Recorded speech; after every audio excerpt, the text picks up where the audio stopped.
છોકરી જોવા આવ્યા હો, હજી તો લગ્ન નથી થયા, ત્યાં છોકરાને શેરવાની પહેરાવીને લઈ આવ્યા હો. પણ એવું નથી કાકા, કાલ અમે આની જાન લઈને ગયા, ત્યાં માંડવા હેઠે પોઈગા.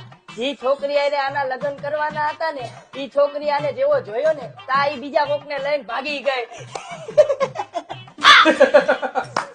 આનું મોઢું જ ખવરિયા જેવું હે, તો છોકરી આને જોઈને ભાગી જ જાય ને.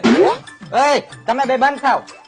તમે એ બધું ભૂલી જાવ. હું અત્યારે જે છોકરીને જોવા આવ્યો ને, મારે એની હારે વાત કરવી છે પેલા. તો તમારે છોકરી યારે વાત કરવી હે એમને, પણ છોકરી એના મામાના ઘરે ગઈ છે વેકેશન કરવા, પણ તમારે એના છોકરા હારે પેલા વાત કરવી જોઈએ.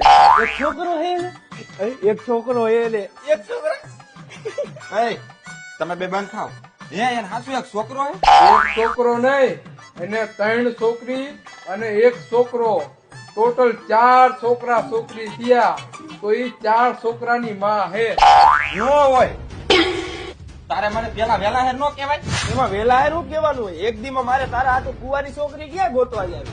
ઓ ભાઈ, જેવું હોય એવું કરી લે. 4 છોકરાની માં તો માં, પછી તને કોઈ નહીં દે. ઈ બધી પછીની વાત છે.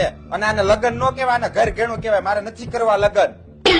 આ તો લગ્ન નો કરવા હોય તો ખહૂર ઘર ભેગી નો થા, નકર ક્યાંક હાથનો વધાવો દેવો જો હે.